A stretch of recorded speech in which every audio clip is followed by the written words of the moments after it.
নমস্কার। উপায় নেই বলে এই স্টোরিটা আমি করছি।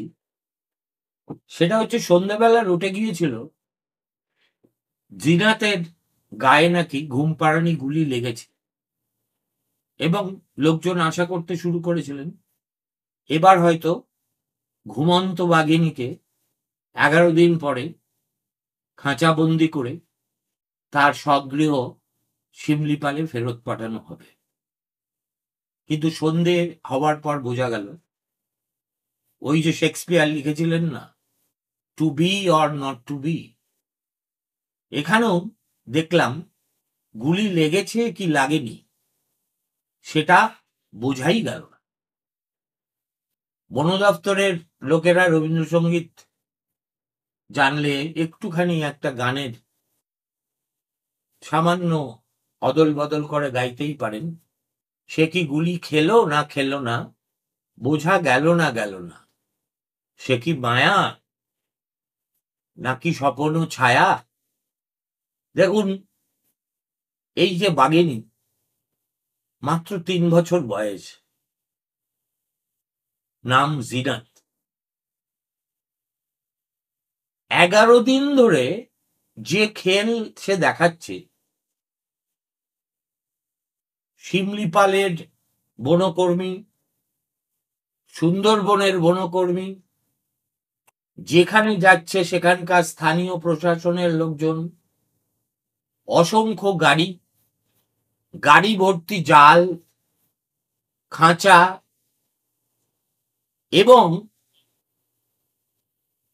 বাঘকে প্রলুব্ধ করবে বলে সঙ্গে কিছু কচিকাঁচা পাঁঠা, এই যে এত বড় একটা রেটিনিউ একটা বাঘিনীকে ধরবে বলে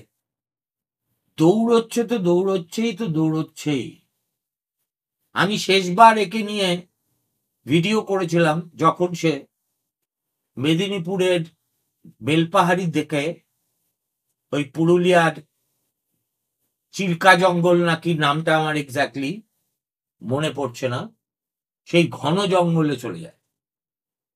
তখনই আশঙ্কা করা হয়েছিল যে এটা হচ্ছে এর চেয়ে নিরাপদ কোনো জঙ্গল জিনাত সহসা খুঁজে পাবে না, অতএব এখানেই সে বোধহয় ঘাপটি মেরে থেকে যাবে।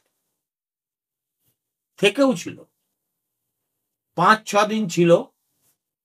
হঠাৎ আজকে সকালবেলা তাকে দেখা যায় যে সে মানবাজারের জঙ্গল দিয়ে দক্ষিণ বাঁকুড়ার রানীবাঁধের গোপালপুরের কাছের জঙ্গলে এসে চুপ করে বসে আছে। যেহেতু তার গলায় রেডিও কলার আছে ফলে, এবং সেই যখন ঘন জঙ্গলের বাইরে পাতলা জঙ্গলের মধ্যে দিয়ে যাচ্ছে, তখন তার গতিবিধি বনকর্মীরা অবশ্যই টের পান এবং দেখতে পান। এইরকমই একটা অসতর্ক মুহূর্তে জিনাতকে দেখতে পেয়ে তারা ঘুম পাড়ানি গুলি ছেড়েছিলেন। আশা করেছিলেন কিছুক্ষণের মধ্যেই বাঘিনী নিদ্রা যাবেন। তারপরে দেখা গেল গুলি হজম করে ফেলে না লাগেনি বলে সেটা বোঝা গেল না, কিন্তু সে ধরা পড়ল না। এই নিয়ে অন্তত 4 বার তাকে লক্ষ্য করে ঘুম পাড়ানি গুলি ছোড়া হয়েছে। বাঘিনী জাস্ট বনকর্মীদের চুক্কি দিয়ে আত্মরক্ষা করেছে। বনকর্মীরা তাকে প্রলুব্ধ করতে গুচ্ছের পাঁঠা, ছাগল, এমনকি একটা মোষও খুঁটিতে বেঁধে রেখে দিয়েছিল, এই আহ্লাদে যে অবশ্যই জিনাত ক্ষুধার্ত বোধ করলেন সেদিকে আসবে, আর একবার এলেই কেল্লা ফতে।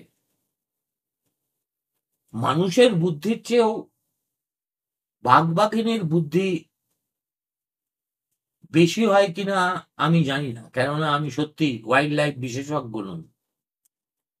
কিন্তু এই একটি ঘটনা থেকে মনে হচ্ছে এটা হলেও হতে পারে।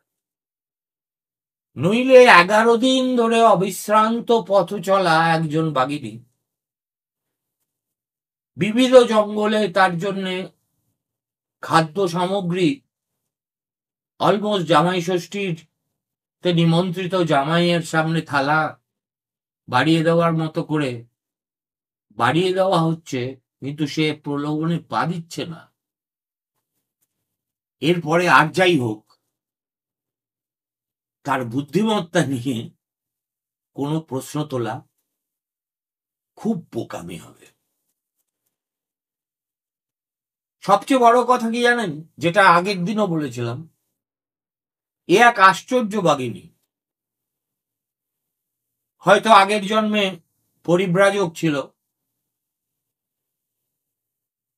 কোনো কারণে দেবতার অভিশাপে এবার বাঘ হয়ে জন্মেছে, কিন্তু পরিব্রাজনা বন্ধ করেনি। কিন্তু সে এখনো পর্যন্ত 11 দিনে একটি বারের জন্য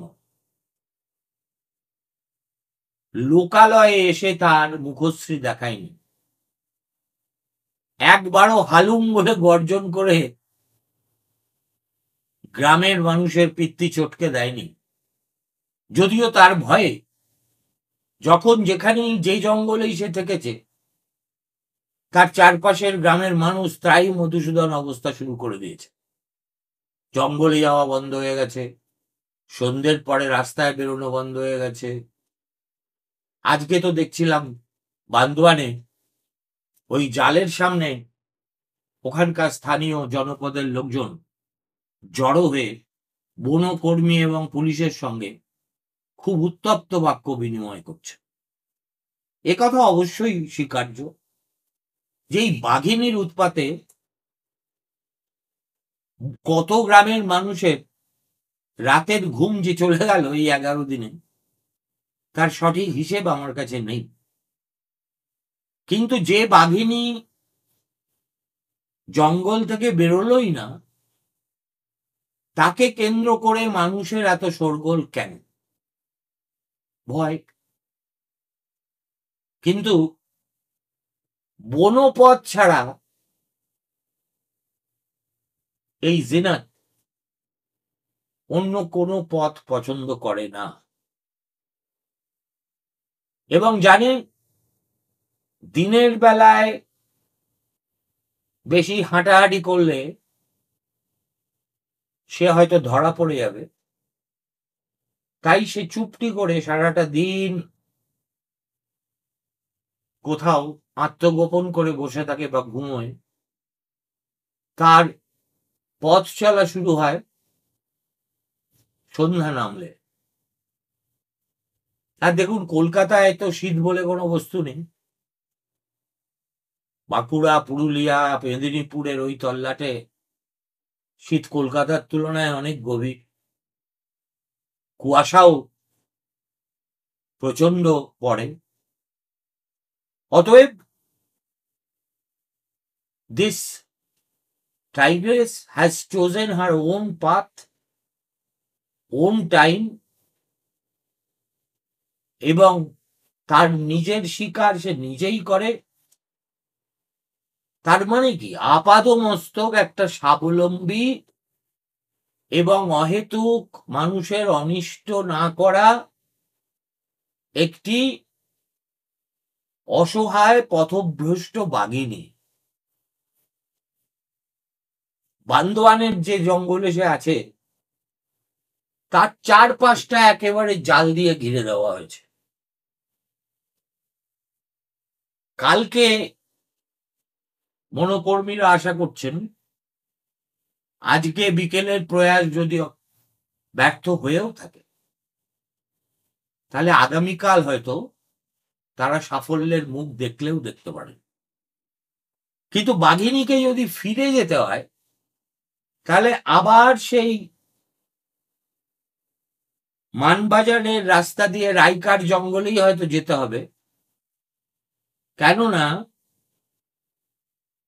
যেখানে যে জঙ্গলে সে আছে তার পাশেই হচ্ছে কংসাবতী নদী, আর উল্টো দিকে মুকুটমণিপুর। নদীর ওপারে জঙ্গলে বাঘ এসেছে এই ভয়ে মুকুটমণিপুরের পর্যটন কেন্দ্রে লোকজন দুপুর থেকেই ঘরে খিল তুলে দিয়েছে, আপনি বাঁচলে তবে তো বাপের নাম।